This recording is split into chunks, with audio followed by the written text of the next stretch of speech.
Alors nous sommes dimanche, on est donc le 26 Heshvan et nous sommes arrivés d'Af Pevav de Menachot, Pevav. On est à la 5e ligne, on parlait de l'huile d'olive donc pour les offrandes qu'on a amenées au Beth Amidash. Alors la Gemara ramène ce qui a marqué dans Megillat Esther chez Hodashim Beshem Hamor.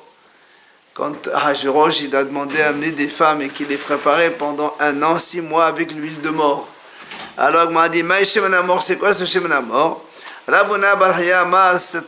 C'est une sorte de crème qui est faite pour donc un peu de crème de beauté pour affermir la peau, etc.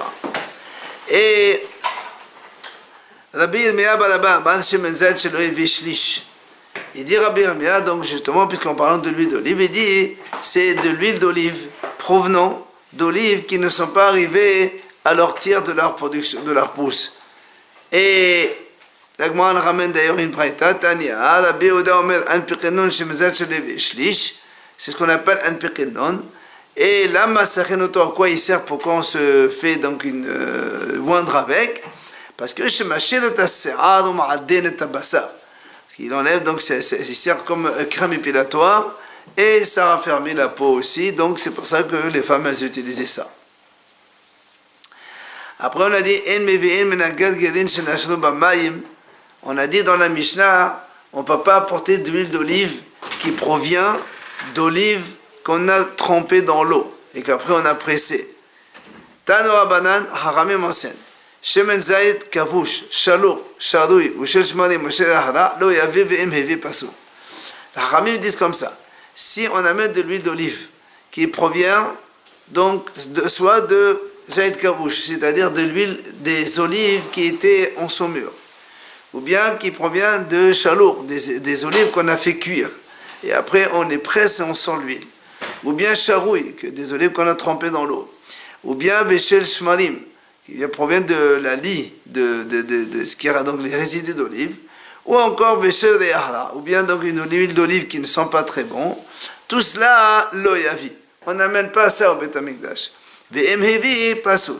Ici il a amené, ce n'est pas valable, donc l'huile elle est pasoul.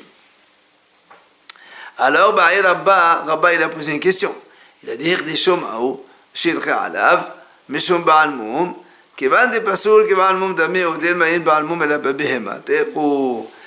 il pose une question. Il a dit, si quelqu'un, il a donc sanctifié cette sorte d'huile-là qu'on a dit que c'est pas saoul, est-ce que le fait d'avoir sanctifié une huile qui n'est pas valable, on va le frapper 39 coups ou pas?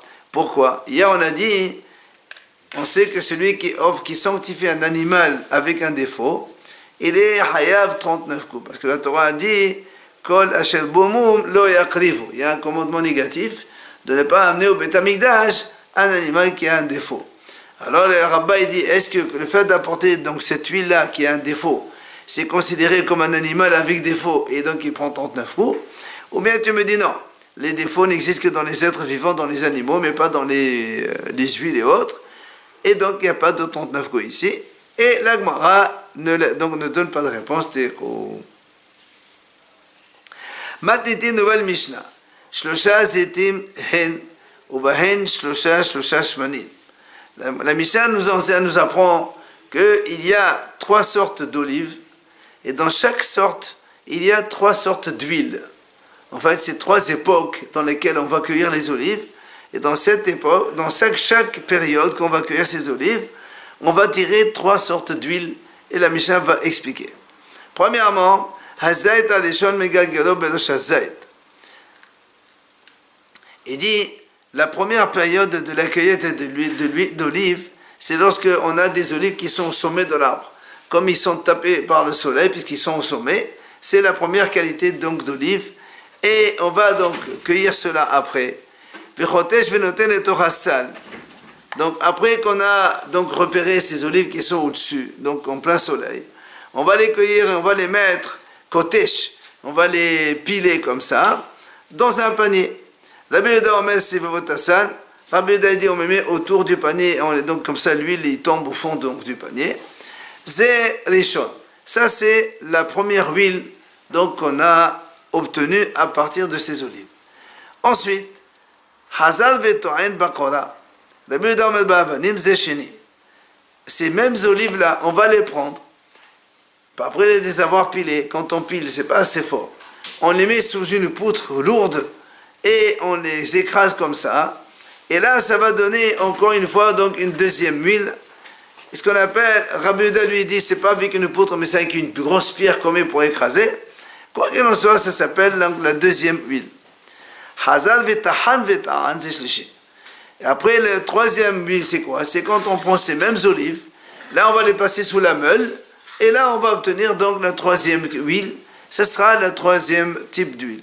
Donc on voit que les mêmes olives, on peut obtenir trois huiles différentes. Et la Mishnah nous dit, la première huile obtenue, c'est réservé pour l'allumage de la menorah, et les deux autres, c'est pour les menachot. Quand on veut offrir donc de menachot, il faut apporter de l'huile avec, on amène ces huiles-là, les deux autres.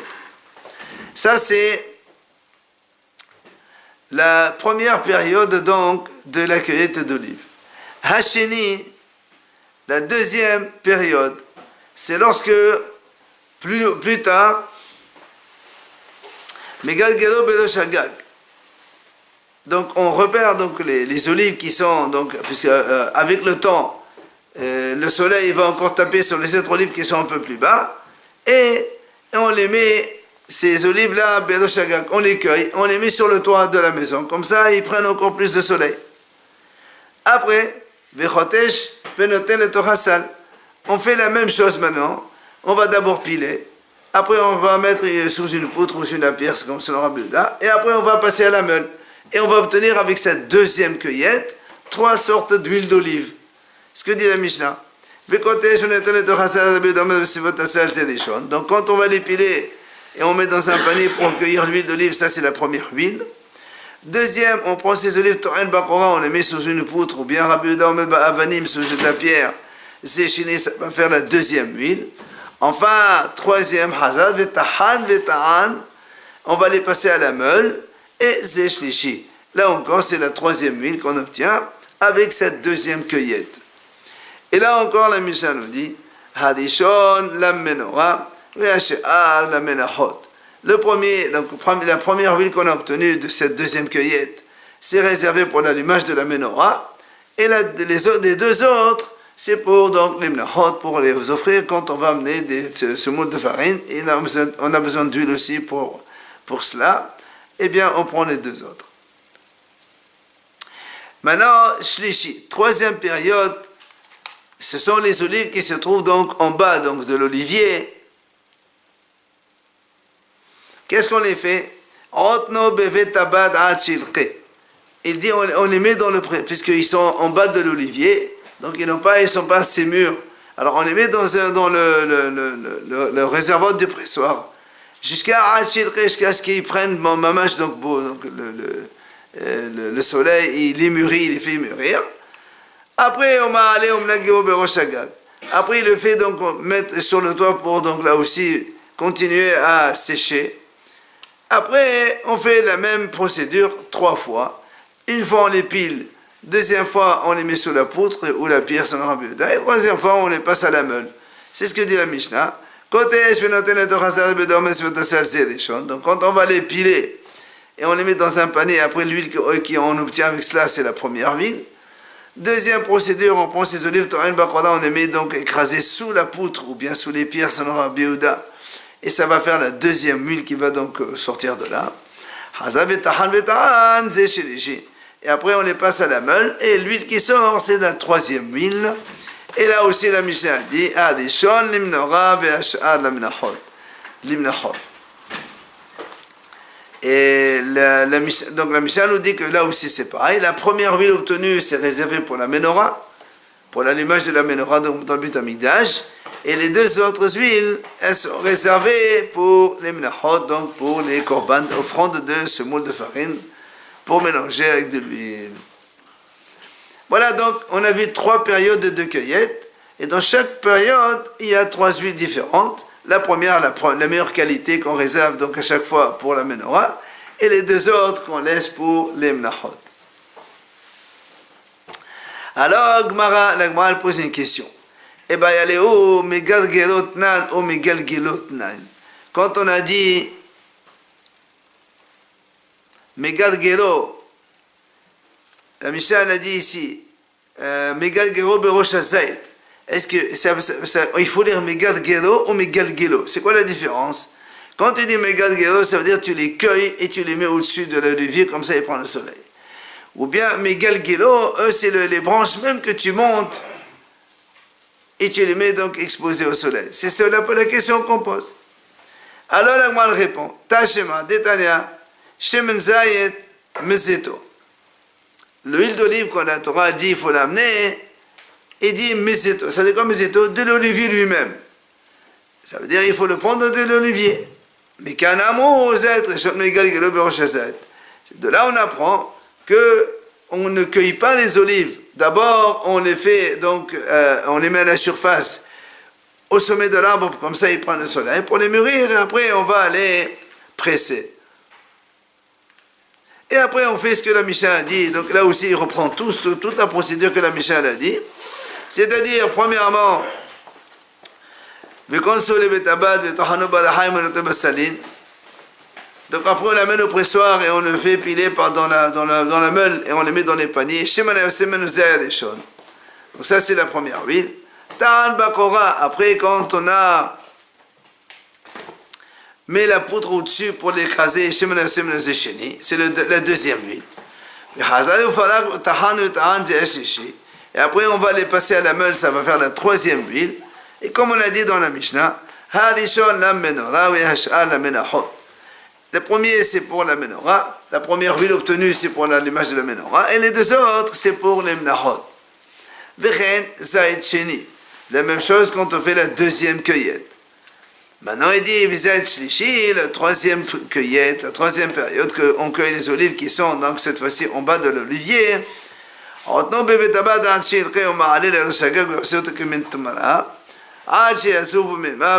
Et donc, comme on a dit, on les met dans le pressoir d'abord pour les laisser mûrir, après on les monte sur le toit pour qu'ils sèchent. Et dès qu'ils sont venus, donc comme des figues sèches, ils ont bien séché, eh bien, on va les amener, on va l'amener au pressoir et on le fait donc passer à la meule. La première huile qui sort, c'est ce qu'on appelle donc la première huile. Après on les met écrasés sous la poutre, c'est la deuxième huile. Ensuite donc on les remet sous la meule et donc ça, on va obtenir la troisième huile. La première huile c'est pour la menorah, pour l'allumage donc de la menorah, et les deux autres ça va servir pour les menachot. Et Rabbi Yehuda Omer, לא היה טוחנו בלחם מן הקודש במכתשת, ולא היה טוען בקודה לבאבנים, ולא היה נותן בסלין אלא לתוך סביבות הסל. La Braïta ramène ici ce qu'on a vu dans la Mishnah, que Rabbi Yehuda lui il est cholé, qu'il n'est pas d'accord avec ce qu'on a dit. C'est-à-dire que premièrement, nous on a dit on les passe à la meule, Rabbi Yehuda dit non, la première pression qu'on fait avec ces olives, c'est on les pile avec donc, le pilon. Le deuxième, quand on a dit on les passe sous la poutre, lui Rabbi Yehuda dit non, on ne met pas sur une poutre mais sur une pierre. Et le troisième, quand on a dit on les met dans le panier, lui il dit on les met autour du panier. Ce qu'on a vu dans la Mishnah, la même mahlok. Alors la Gemara a dit ha gufa kasha. Kotesh mani Rabbi Yehudahi. Tochasal atan el banan. La Gemara pose une question. Elle dit dans cette braïta, on a dit d'abord kotesh, c'est-à-dire il fait piler. Or, qui est l'auteur qui a dit qu'on ne va pas les passer à la meule la première fois, mais on va les piler? C'est Rabbi Yehuda. Alors comment après tu dis qu'on les met dans le panier, alors que Rabbi Yehuda dit on ne les met pas dans le panier, on les met autour du panier. Donc c'est contradictoire. Une fois c'est Rabbi Yehuda, une fois c'est pas Rabbi Yehuda. Alors la Gemara répond oui, c'est un auteur qui, Haïtana, ce Tana là dans la Braïta, ça va là, il est avec Rabbi Yehuda, donc d'accord, dans le cas où on fait donc piler avec le pilon, mais on ne fait pas moudre pour la première huile. Mais ensuite, que quand Rabbi Yehuda dit on les met autour du panier, lui il n'est pas d'accord, il dit on met au milieu du panier. Matiti, une nouvelle Mishnah. Alors, nous, on vient de voir maintenant donc 3 périodes donc, de cueillette d'olives. Et dans chaque période, on a vu 3 donc, façons de presser les olives pour obtenir de l'huile. Et à chaque fois, on a dit que la première huile, c'est la bonne pour la menorah, et les 2 autres huiles, c'est bon pour les menachot. Via la Mishnah nous dit évidemment, la première huile obtenue avec la première cueillette, c'est la meilleure des huiles. C'est la première. Si maintenant on prend la deuxième huile de la première cueillette, la deuxième de la première cueillette, et la première huile de la deuxième cueillette, eux aussi ils sont égaux, c'est les mêmes.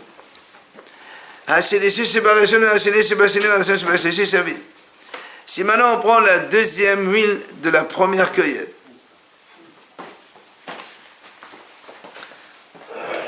non, la troisième huile de la première cueillette, et la deuxième de la deuxième, et la première de la troisième, ils sont égaux.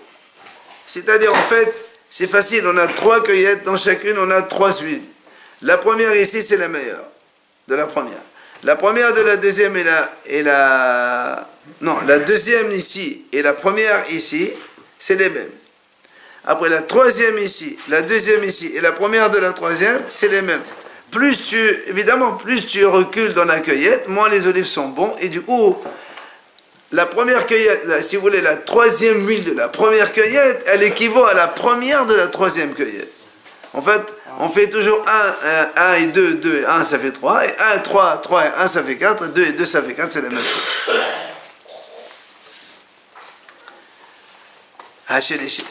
Après le troisième de la deuxième, là aussi la troisième huile de la seconde cueillette et la seconde de la troisième, c'est les mêmes.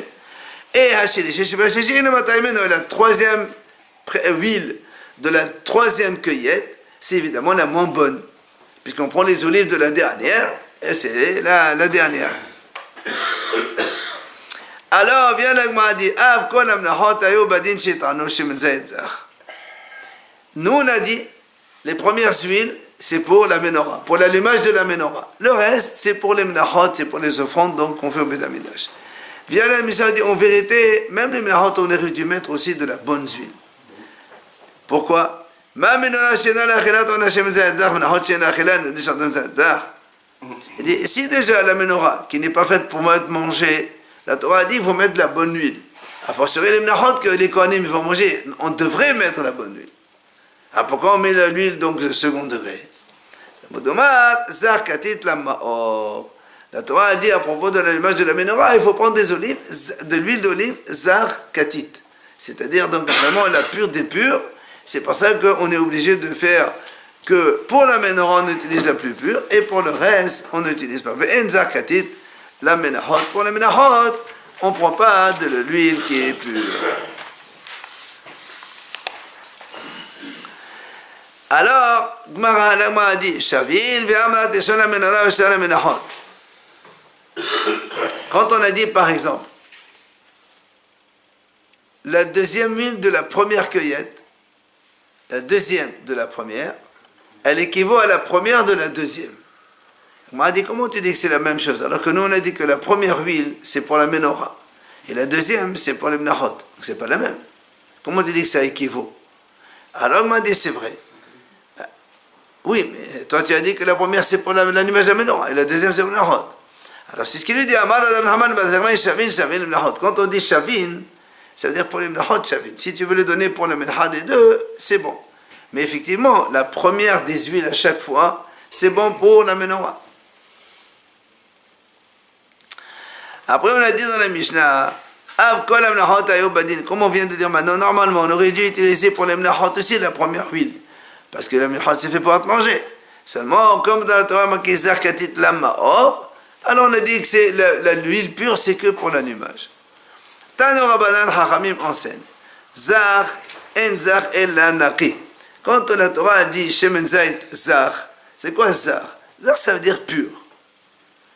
Rabbi Yehuda Omer katit, en katit et la katouche.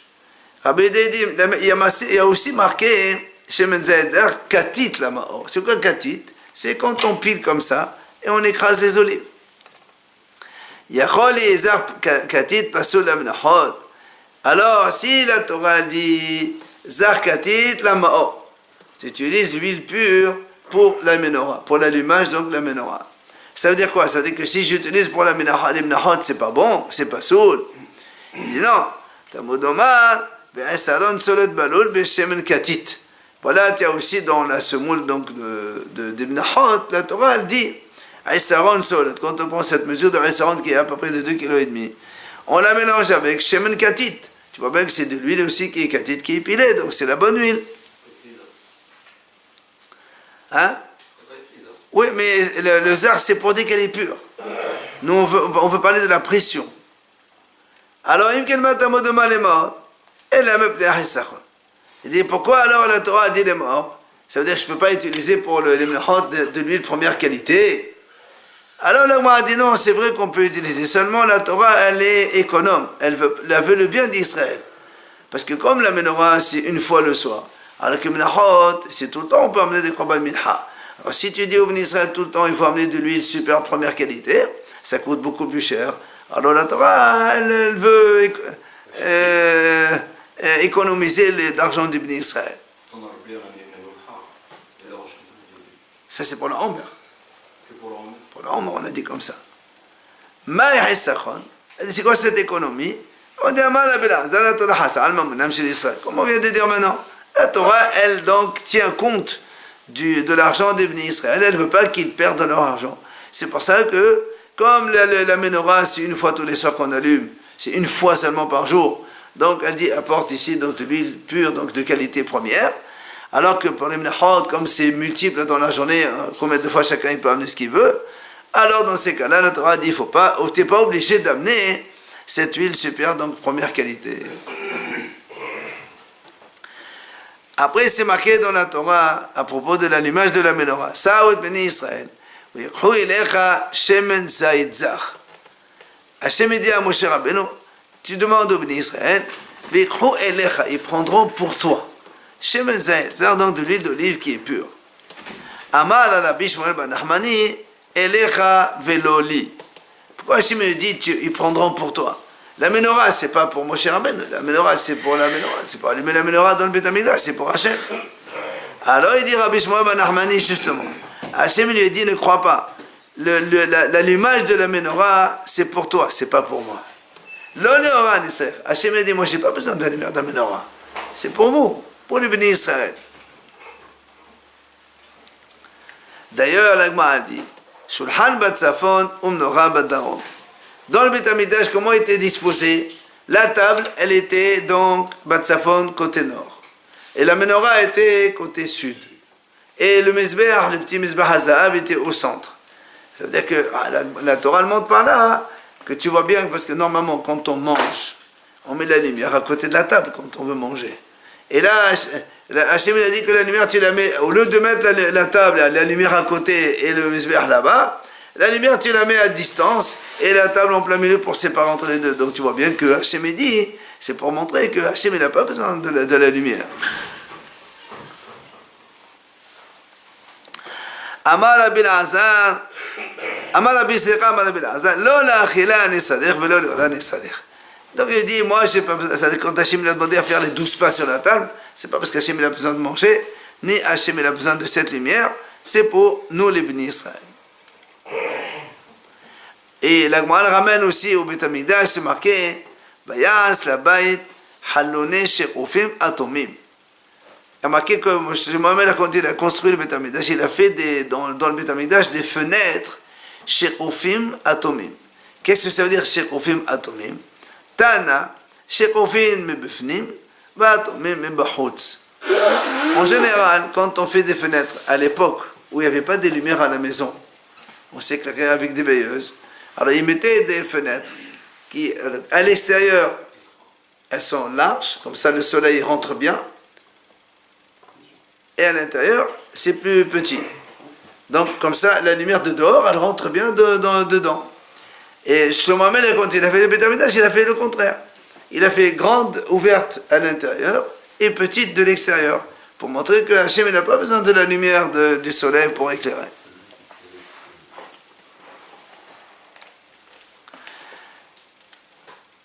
Après, le pasuk qui continue, il dit, il dit, cette menorah, elle se trouve, c'est-à-dire en dehors du rideau, puisque le rideau est séparé. Le Kodesh HaKodashim, là où il y a l'arche sainte avec l'étape de la loi, et le Kodesh, là justement où il y a table, menorah et mizbeach. Les fenêtres, c'est le contraire.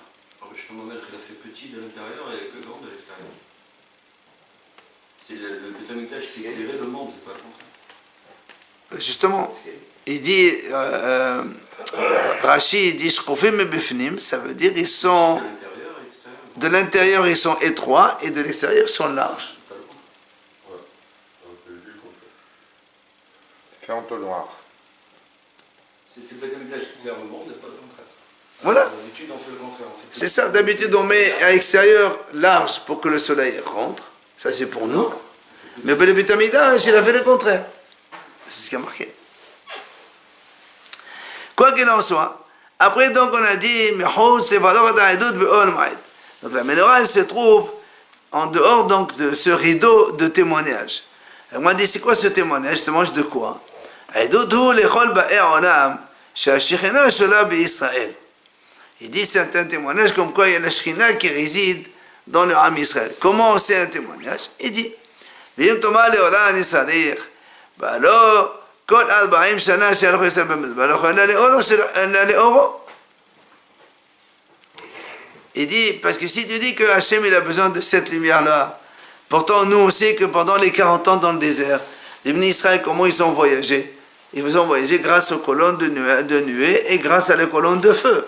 Donc c'est nous qui avons besoin de la lumière d'Hachem, c'est pas Hachem qui a besoin de notre lumière. Et là, Aïdoutou lechol ba'er olam, c'est un témoignage pour tous les habitants du monde. Que quoi? Que la Shekhinah réside en Israël, donc c'est-à-dire dans le peuple d'Israël. On a dit, c'est quoi ce témoignage? C'est quoi ce témoignage? Alors Amar Rava explique. Il dit, Zé Ner Ma'aravi. שנותנת בהשם אל כנרת חברתיה וממנה היה מדליק ובה היה מסיים. Nous, on sait que la menorah, donc, elle avait 7 veilleuses, ok? Et on sait que la veilleuse centrale, ça s'appelle, puisqu'il y avait 7, il y a une au centre et 3 à droite, 3 à gauche. La veilleuse au centre, elle s'appelle Ner Ma'aravi, donc la veilleuse de l'ouest, on l'appelle comme ça. Et Hachamim disent que quand le Kohen, il vient allumer cette menorah, il vient à partir, d'abord, il met de l'huile à égalité dans toutes les coupettes, dans toutes les veilleuses. Et après, il va venir allumer. Il commence à allumer à partir de la veilleuse centrale qui, elle, reste allumée en permanence. Il allume les 3, après il allume les autres 3. Après il éteint, il allume. Et pourtant il dit... Il était allumé? Hein? Il était allumé? Pour la rallumer de nouveau, parce qu'elle restait, ouais. Et donc, on voit que... c'est ça. Et on voit que cette lumière, donc les veilleuses, qui a la même quantité d'huile, le même volume pour toutes les coupettes, on a le même volume d'huile. Les autres, les 6, ils s'éteignent le lendemain. Alors que la celle du Ma'arav, de l'Ouest, elle reste toujours allumée en permanence. Donc c'est ça un témoignage que la Shekhinah, elle réside dans le peuple d'Israël. Hachem, il est là pour faire des miracles dans ce Beth Amikdash. Ok? Alors, maintenant qu'on a parlé d'où on a amené la farine, on a parlé d'où on a amené l'huile, maintenant la Mishnah elle va nous enseigner d'où on a amené le vin, les raisins, donc aussi qu'il y a le meilleur vin pour le Beth Amikdash. Matitin, la Mishnah dit, mais ayin hayo mevi'en et ayin, donc d'où on a apporté ce vin-là, donc le raisin pour presser et faire du vin. Kedohim va'atolin alfa la yain. C'est dans 2 endroits. Un il s'appelle Kedohim, l'autre il s'appelle Atolin. Et ça c'est Alpha, donc Alpha c'est champion pour le vin. C'est Aleph. Aleph c'est la première laine, c'est le meilleur. Shnia lahen. Deuxième endroit d'où on pouvait amener le vin s'il n'y a pas les 2 premiers. Bet Rima, ou Bet Lavan Bahar, ou Kfar Signa Babecha. Donc c'est encore 3 endroits en Israël d'où on pouvait amener donc ce vin-là pour le Beth Amikdash. En vérité, tout Israël elle est cachée pour apporter le vin. Seulement, seulement, tu dis voilà les endroits qui sont préférés, qui sont de meilleure qualité, desquels on doit apporter le vin.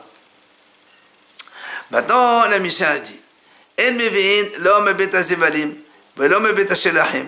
ולא ממה שנזרע בהם, ואם הביא כאשר. La Mishnah a dit la même chose qu'on a vu dans l'huile. On n'amène pas le vin à partir de vignes qu'on a fait pousser avec des engrais.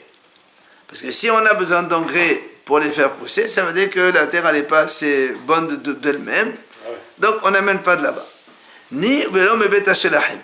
On n'apporte pas non plus du vin à partir de vignobles qui ont besoin d'un arrosage humain. C'est-à-dire elles ne se suffisent pas avec l'arrosage de la pluie. Donc il faut, ça s'appelle des champs fatigués. Ou encore la Mishnah dit, on n'amène pas du vin dans un vignoble que, par exemple, on met des rangées de vignes à droite à gauche et entre les deux, il y a autre récolte qu'on a plantée. Là aussi, ça affaiblit la terre et donc on n'amène pas. Mais v'em hevi kasher. Ici, on a amené, c'est quand même kasher. A posteriori, ça marche. Après, la Mishnah a dit en mevi'in halistion. Halistion, Rashi explique, c'est des raisins très très mûrs. En fait, ça donne donc du vin qui est doux. Voilà. V'em hevi kasher. Ici, l'amené, c'est aussi kasher. C'est pas bon le vin doux? Non. C'est pas le vin doux, ça c'est des raisins qui sont très mûrs, ça amène un vin qui est un peu différent.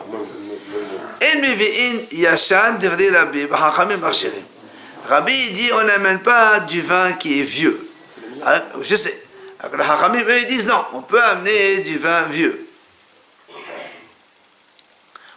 Après, la Mishnah dit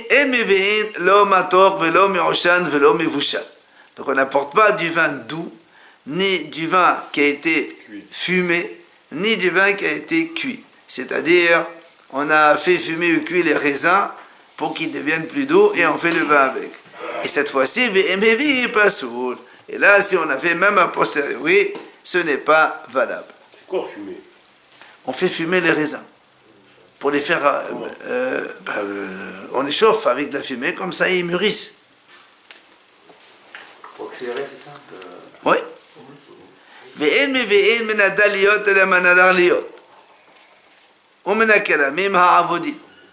Il dit on n'amène pas le vin de ce qu'on appelle daliot. C'est quoi daliot?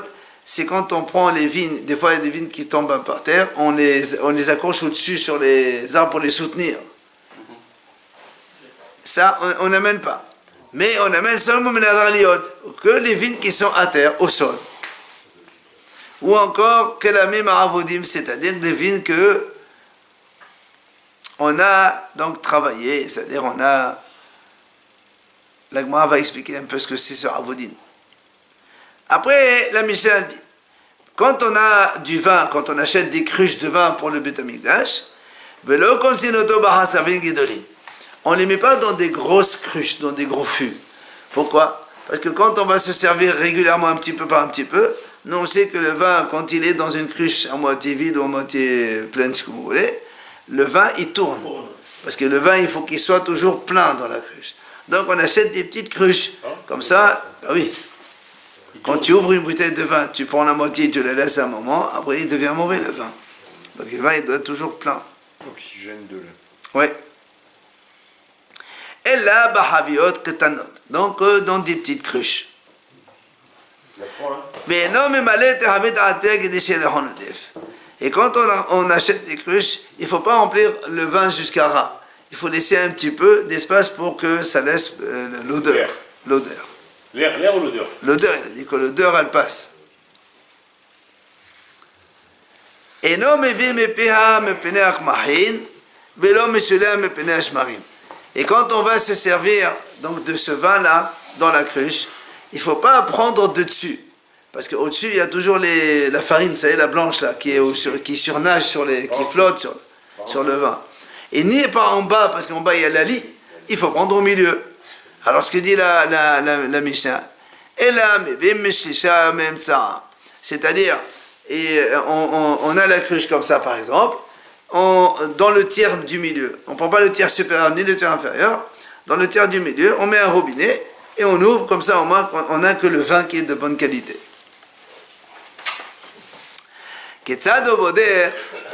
Comment on va donc vérifier si le vin il est bon ou pas bon.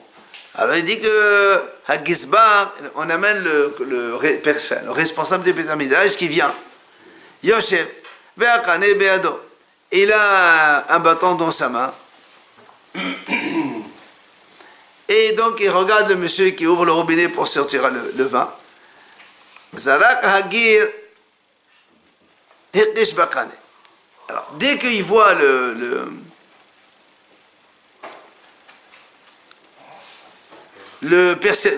responsable, dès qu'il voit que le vin il commence à sortir blanc, les petits points blancs qui sortent un petit peu, il lui tape, il tape avec son bâton sur la cruche, et l'autre il a compris qu'il faut arrêter, c'est bon, c'est maintenant le vin de mauvaise qualité va sortir, il faut arrêter de prendre du vin d'ici.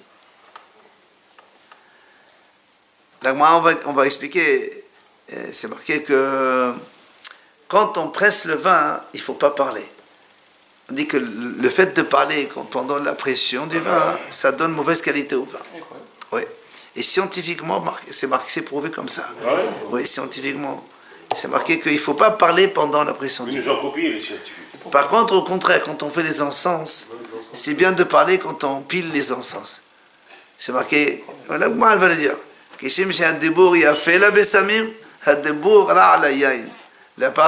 Le parler, c'est bien de parler quand on fait les psamim, mais quand on fait le vin, il ne faut pas parler.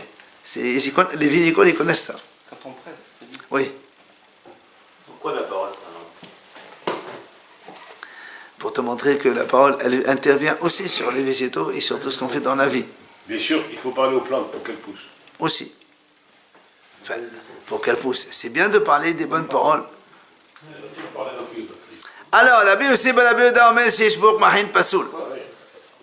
s'il y a de kmahin, comme on a dit nous, donc, comme des grains de farine comme ça, alors, pasoul, on ne peut pas l'utiliser pour le Beth Amikdash.